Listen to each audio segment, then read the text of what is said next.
Correct. Who has been sick? Beth. Very good. What has she been sick with? Chloe? Very good. Scarlet fever, which she did get from the Hummel. Okay. Why is Amy at Aunt March's house? Brian?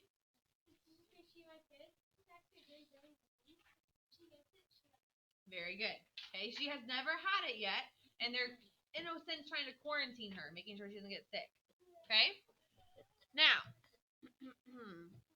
how does Amy feel about going to Aunt March's? Give me a thumbs up for good or thumbs down for bad. Bad. Yeah, she's not looking forward to it. How does Lori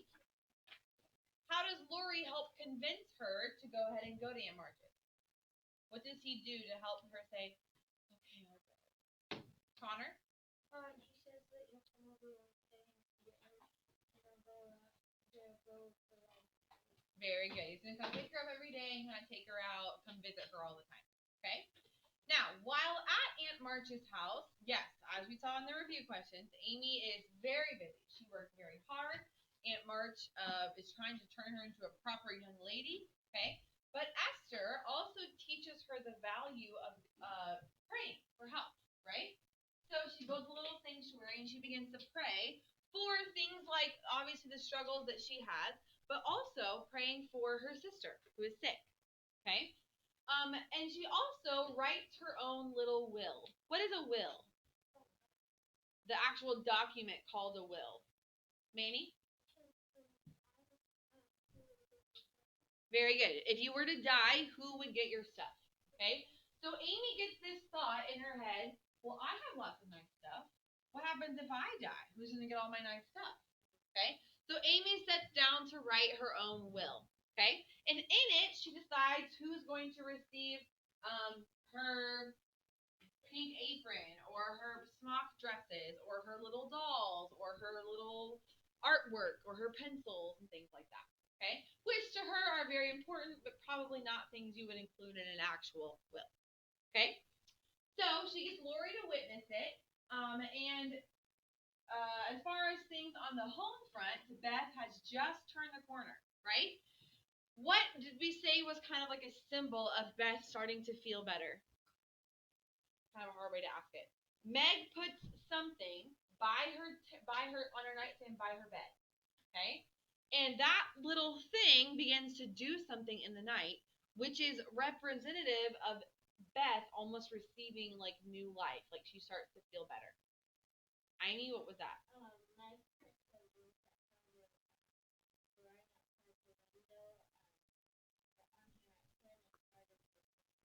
Very good.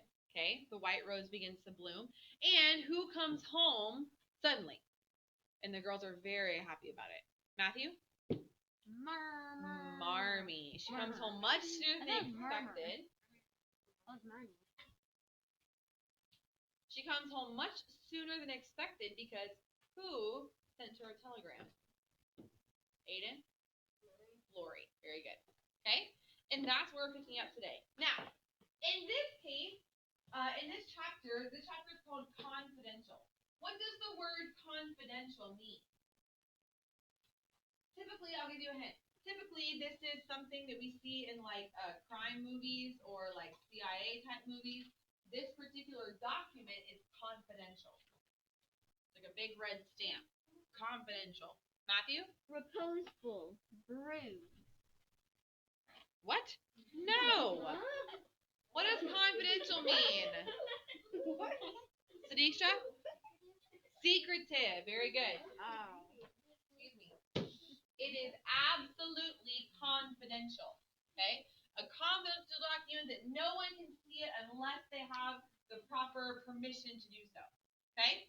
So there is something secretive about this chapter. What is the secret, you think?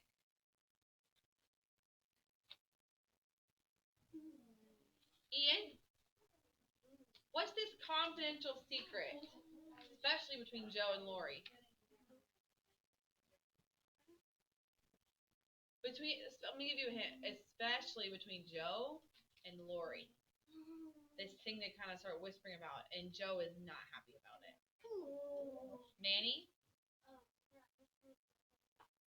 Mr. Brooke has a crush on Meg. Okay?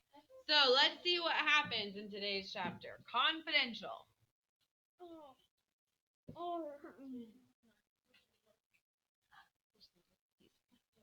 Okay? Question? Make it fast.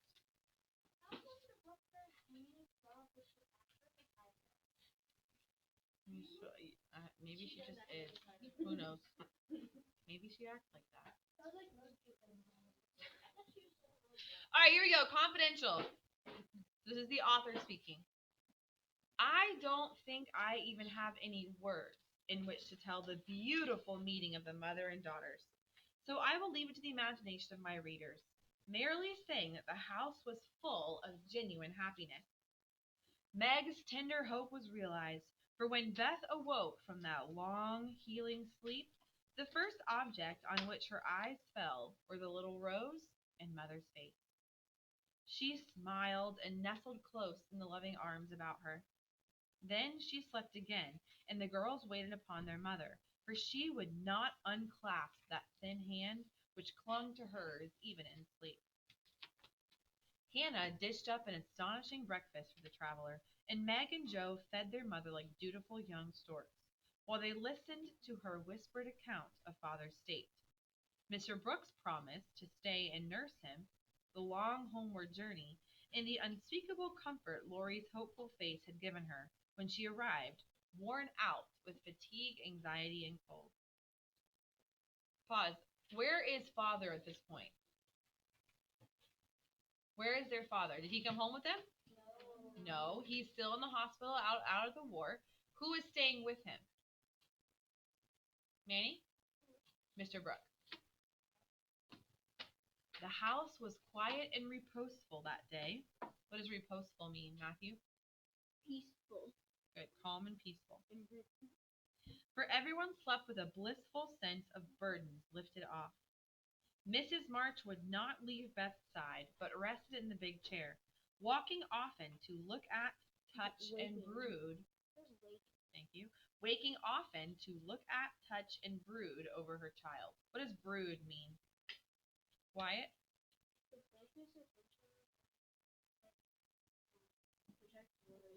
Very good. Did you kind of like focus and kind of worry, just kind of look at her and worry almost about her? Laurie, meanwhile, went off to comfort Amy and told his story so well that Aunt March actually sniffed herself and never once said, "I told you so." Amy came out so strong on this occasion that I think the good thoughts in the little chapel really began to bear fruit. She dried her tears quickly, restrained her impatience to see her mother, and never even thought about the turquoise ring when the old lady heartily agreed in Laurie's opinion that she behaved like a capital little woman. Even Polly, the bird, seemed impressed, for he called her a good girl, blessed her buttons, and begged her to come and take a walk, dear, in his most affable tone. She would very gladly have gone out to enjoy the bright wintry weather, but discovering that Laurie was dropping with sleep in spite of manful efforts to conceal the fact, she persuaded him to rest on the sofa, while she wrote a note to her mother. Pause. Why is Laurie so tired? Why is he falling asleep sitting there? Jacob? Not worrying about Meg or Marmee, not worrying about them. Luke? He went in the middle of the night to pick up Marmee from the train station. Very good. So Amy was a long time about it, meaning she took a long time to write this note to her mother. And when she returned, he was stretched out with both arms under his head, sound asleep, while Aunt March had pulled down the curtains and sat doing nothing in an unusual fit of kindness. Why would it be unusual for Aunt March to pull down the curtains so Laurie could sleep better? Why is that unusual for her? Riley? She's always mean and grumpy. Yes. And it's probably not exactly proper that Laurie just fell asleep on the sofa, right? Not the best manners. but she understands why, and in an unusual sense of kindness, she's going to let him stay there, and she even closes the window so he can sleep a little better. Good old Aunt March.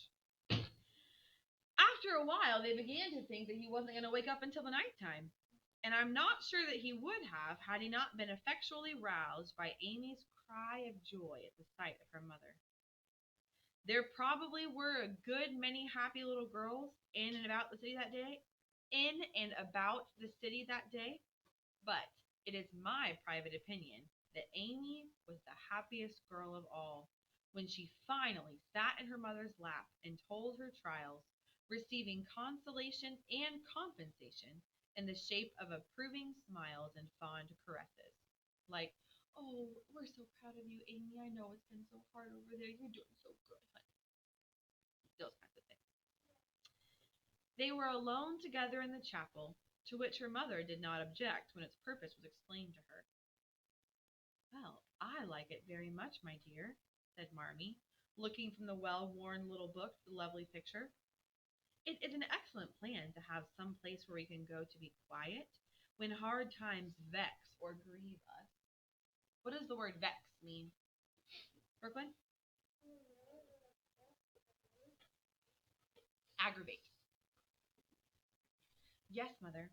And when I go home, I mean to have a corner in the big closet to put my books and the copy of that picture which I've tried to make. The woman's face is not so good. It's too beautiful for me to draw. But the baby is done better, and I love it very much.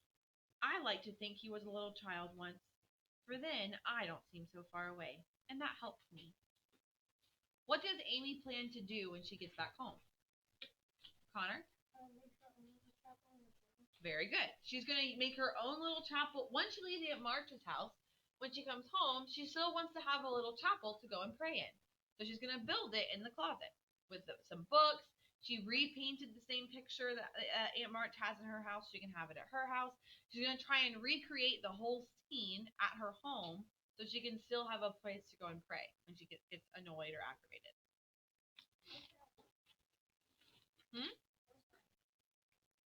Or sad. As Amy pointed to the picture, Mrs. March saw something on the lifted hand that made her smile. Amy saw the look and said, "Oh, yeah, Aunt March gave me the ring today. She called me to her and kissed me and then put it on my finger and said that I was a credit to her and she wanted to keep me always. She gave me this guard to keep the turquoise on as it's too big. I'd like to wear them, Mother. Can I please?" "Well, they are very pretty, but I think you're just a little too young for such ornaments, Amy," said Mrs. March, looking at the band of sky blue stones on the plump finger. "Oh, please, I'll try not to be vain, or I'll try not to be proud and brag about it," said Amy. "I don't think I like it only because it's so pretty. I want to wear it to remind me not to be selfish." Amy looked so earnest and sincere about that her mother listened respectfully to the little plan. Why does Amy want to wear the ring? Brian? He said,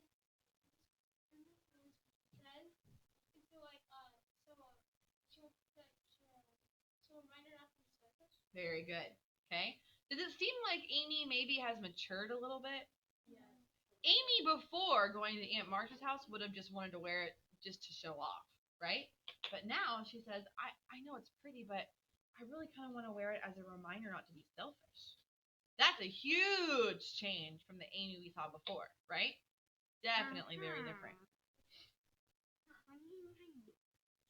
You know, Mom, I've thought a great deal lately about my bundle of naughties, and being selfish is the largest one in it.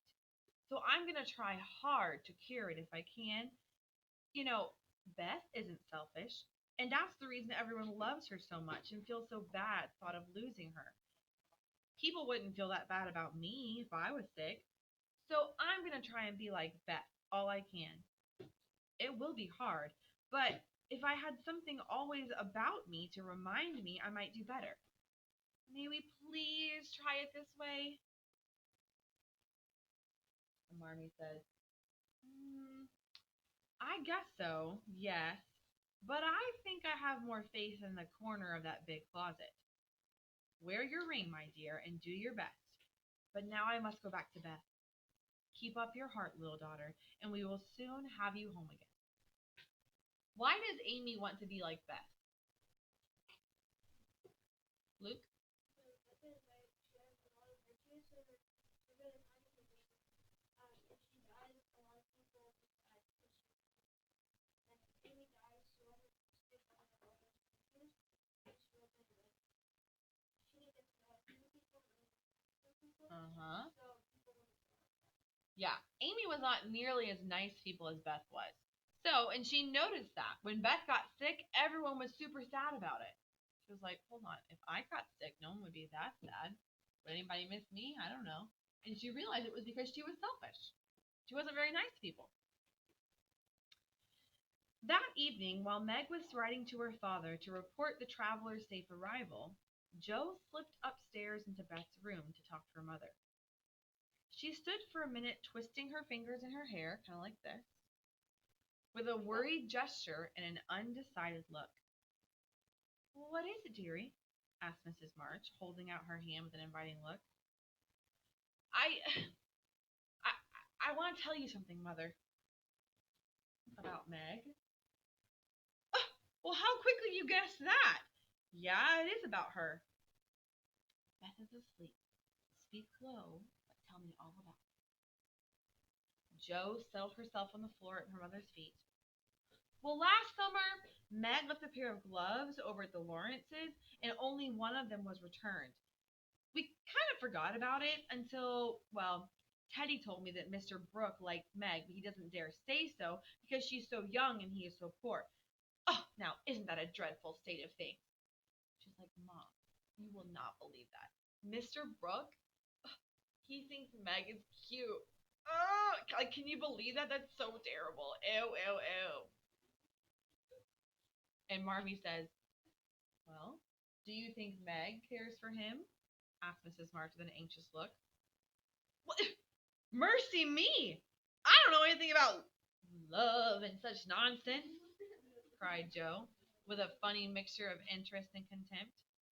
You know, in novels, the girls show it by blushing or fainting away or growing thin and acting like fools. Now, Meg does not do anything of that sort. She eats and drinks and sleeps like a sensible creature. Well, then you fancy that Meg is not interested in John, then? Who? Cried Jo, staring. Oh, Mr. Brooke. I call him John now, and he likes it. Oh, dear. I mean, he's been good to Father, and I know he'll take his part and let Meg marry him if she wants to. Oh, that mean thing, to go on helping you and Papa, just to wheedle you into liking him. And Jo pulled at her hair. Why does Jo think Mr. Brooke volunteered to help her mother and father? Chloe?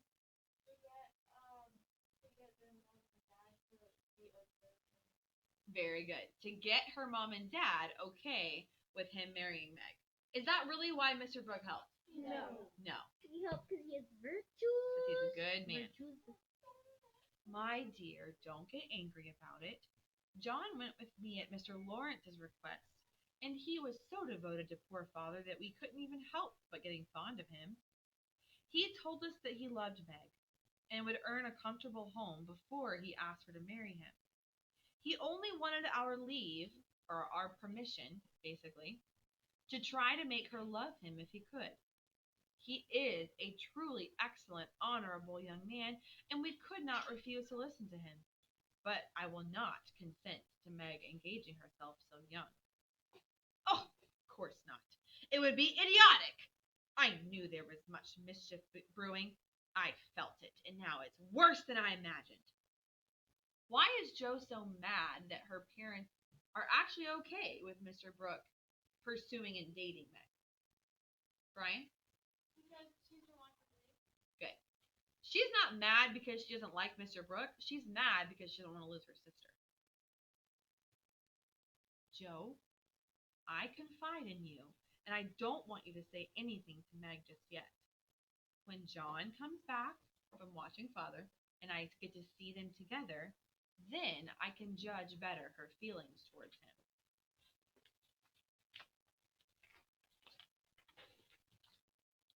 Oh, she'll see those handsome eyes that she talks about, and then it'll be all up with her.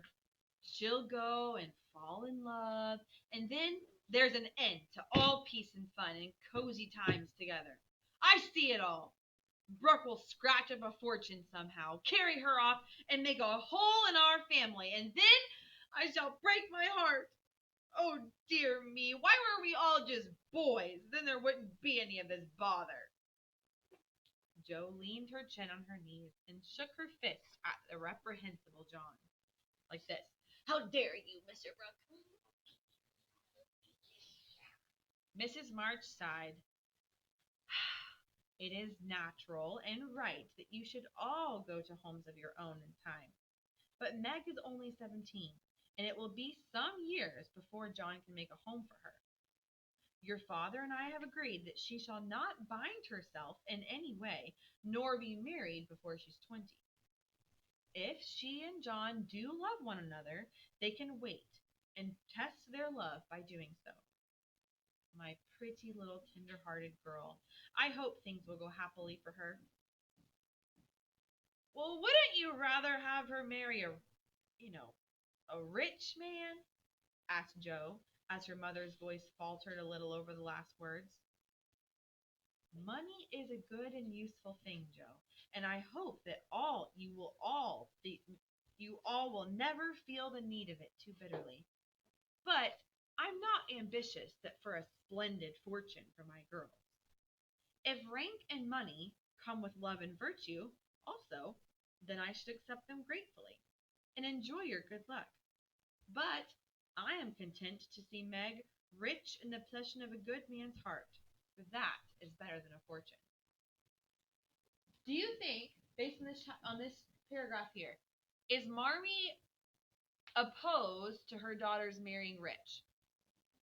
No. She says, if rank and money, so if fame and money, come with a man who has love and virtue also, then I'm fine with it. I don't mind. But is that what she's looking for?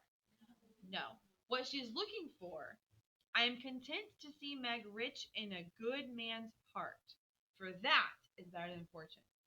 I don't care if they have money. If they do, great. That's awesome. So be it. But I do care that man has a good heart.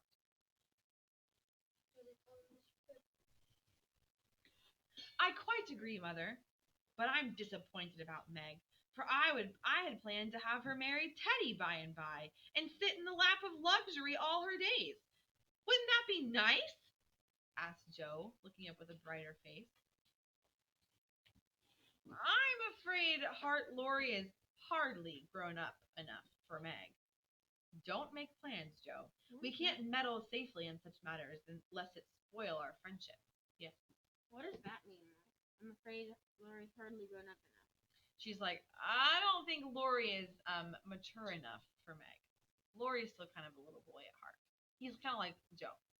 He still likes to play around and be a little kid, while Meg is kind of growing up into an adult. Maybe he'll marry Joe. I hope not. Just then, Meg crept into the room with the finished letter in her hand. I'm going to bed, said Jo, unfolding herself and kissing them both good night. Quite right, and beautifully written, said Mrs. March, as she glanced over the letter and gave it back.